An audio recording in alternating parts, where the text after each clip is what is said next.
All right. So it's been a little bit since Dr. Means was nominated for Surgeon General, and people keep asking me what I think about it. Um, I think it's a step in the right direction. The problem is that she's still a medical doctor, which means that she was educated in that philosophy. She was brought up in the education system of drugs solve everything, sell drugs, nutrition doesn't work, like that type of stuff. And the problem we get into is that mindset is the antithesis of where we need to go. My whole thing is that we've if you have a football coach who loses as a losing season 2 or 3 seasons in a row, you get a new coach. You fire that coach. You're like, we need new thinking. We need new ideas. We need to go in a different direction so we can start winning. We've had 50 years of medical doctors being in charge of our long-term chronic health care, and every single year it's gotten worse. So, now emergency medicine and surgery is fantastic and awesome. Let's put that over here as hey, 2 out of 3, you guys are knocking it out of the park. Like, it's great.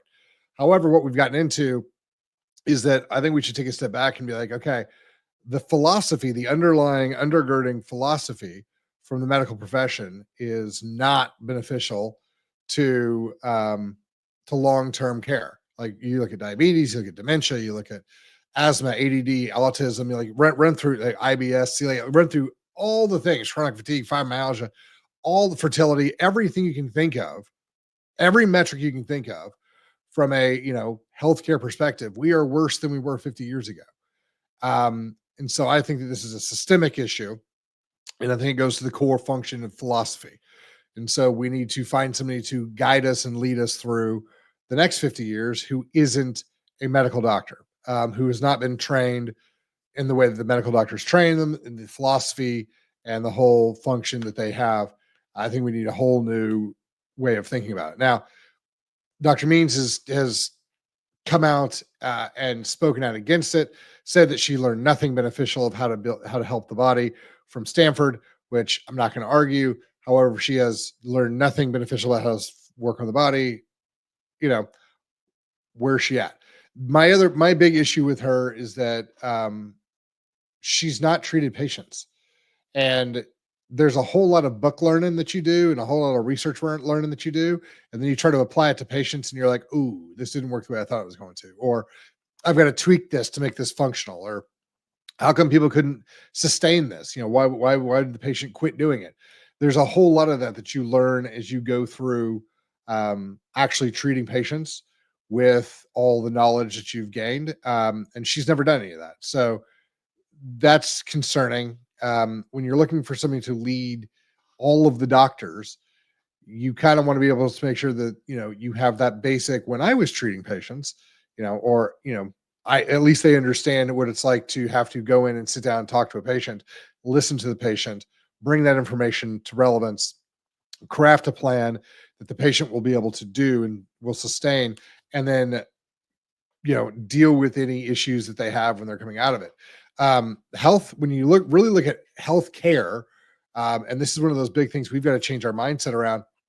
What you need to find in a healthcare professional is someone who can walk you through everything. And so it's not one of those things where it's like, take this pill and just go home and do whatever. It's, here are the major issues in your life that we've got to fix. Like when I do it, the first things we start with are, hormone function, dietary function, sleep, stress. We pick up those things first. And I'll talk to people every week, every 10 days, and as we move them from what their lifestyle is now to where their lifestyle needs to be. And the funny thing is that most of the people I talk to, they know their lifestyle needs to be over here. They just don't know how to get there. And so that's the thing. And I always tell people the fun part for me is trying to figure out how to get people from where they are to where they need to be in a way that doesn't impact their life to the point where they can't do it. That's taken, after the 10 years I've been working with patients since 07. So 18 years working with patients. The last 10 years have been really kind of focused on that. And that's been one of the more difficult things that I've had to figure out. And so I think that one of the big things that she's lacking is that ability to work with patients and know what's going on and know how to tweak things and understand when your patients talk to you and they say things and you go, okay, from what you said, I now understand where the problem is, even though you didn't say it. Like in all, like you talk to a bunch of doctors, and you'll always be like, you know, when you get in, you're like, well, the hardest part is interpreting what our patients say to us, because they're trying to give us the best information they can, but they're also, they've got all these limiting beliefs and all this, all the lies they've told themselves. And they're like, well, I can't do that. Why can't you eat that way? Well, it's too hard. Okay. What's hard about it?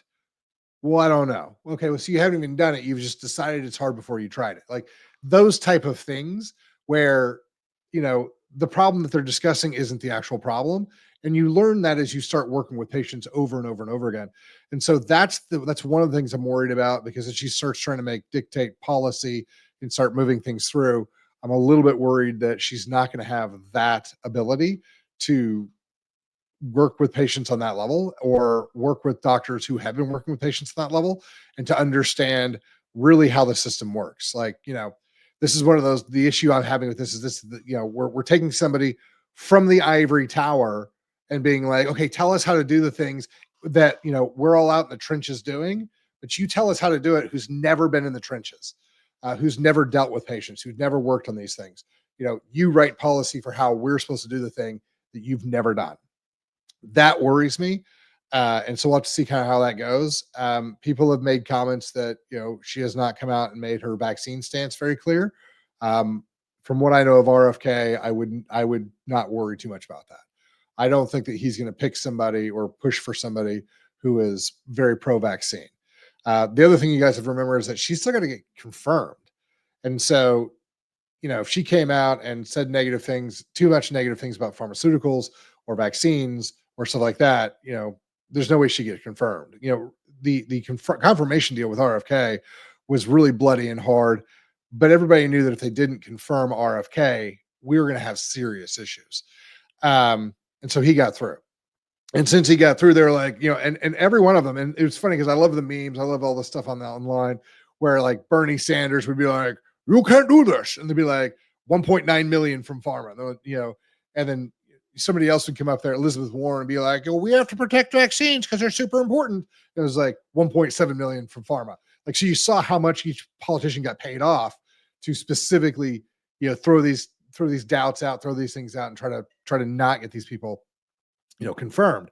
Because the status quo of, pharmaceutical companies making absurd amounts of money, paying off politicians, hiding research, hiding facts, and pushing things forward is the standard. And if you think that's going to be pushed back against, good luck on that one. However, she's still got to get confirmed. So if they can come out and they can ask her what's her stance on vaccines, and she can say, when I was in medical school, I was taught that vaccines are perfect and they never hurt anybody ever and only do amazing things, which is what medical doctors are taught. And so she can come out and say that. And they can say, well, in practice, you'll be, well, I've never been in practice. I've never seen a child be injured by a vaccine because I've never given a vaccine. I've never been in practice. I've never seen patients. So we'll see where that goes. I think it's a step in the right direction. Having said that, I believe that we're 180 degrees from where we need to be right now. So if she is a little bit better, so we're 150 degrees away from where we should be, it's better than 180. My only concern is that if she does get nominated, if she does get confirmed, and we don't start moving in the right direction, they're going to start looking at this and be like, see, we gave you somebody who's super duper, conservative, or, not big pushing big pharma, and we didn't get immediate results that we wanted. So, it is kind of, I'm a little bit hesitant to be super excited and put lots of support behind her. I'm skeptically optimistic if I have to pick somewhere to go. We'll see kind of where she's at. I think she's got a lot of downsides. I think she's got a lot of upsides. I think she's better than the alternative that we had, because the first woman that Trump, nominated was really, really bad on the COVID stuff. And you know what? At the end of the day, we need somebody who actually understands how the body works and understands freedom and medical autonomy and medical liberty. And if you come out and you're very pro-mask, anybody who is pro-mask, anyone who was pro-mask for the COVID issue should not be treating patients. If you believe that a paper mask was going to stop an aerosol virus that we had plenty of evidence was getting in through your eyes and those big gaps on it, if you thought that mask was going to help and so you were militant about it, you should not be allowed to treat people. You should not be allowed to be a doctor of any kind. You shouldn't be treating people. Your opinion on how the body works is obviously so flawed. You are more dangerous than you are beneficial. If you believe that the 6 feet distance thing was beneficial in any way, you should also not be treating patients. So if you thought that injecting an unproven mRNA vaccine into people was going to be the solution with no research, no evidence, or no nothing from a group of people who advocated for reducing the population of the planet by 15% using vaccines, I don't think that you should be able to treat people anymore. You know, if you're going to abandon research, which they've done with all vaccines, so I get that standpoint. But if you're going to abandon all research and be like, hey, before we give this to people or to children, we should at least make sure it's safe. If you're like, screw that thing, like you shouldn't be allowed to treat patients. You shouldn't be allowed to treat people. You should look through research. You should figure out that these things are safe ahead of time. But that's not the world we live in. And so we kind of have to take the options we're given. So I am, like I said, I'm skeptically optimistic about us moving in the right direction with Dr. Means. Better than the alternative we had. We'll have to see. There's some significant downsides to where she's at, but maybe she does great things. So we'll have to kind of wait and see. She's got the metabolic function idea right. Um, our health is in metabolic function. That's where it is. That's where it's been for the entire time. And I've been telling people for a long time that health is good chemicals in versus bad chemicals out. That's it. Get the toxins out, get the crap from your environment out, get the nutrients that you need to get in, and let the body do its thing. The power that made the body heals the body. The body's smarter than we are. It's more intricate than we ever believed. The idea that we're finally coming around to the idea that our bodies are really coherent light. And so we need to start focusing on coherent light input, which then goes to the quality of supplementation, quality of nutrition, stuff like that.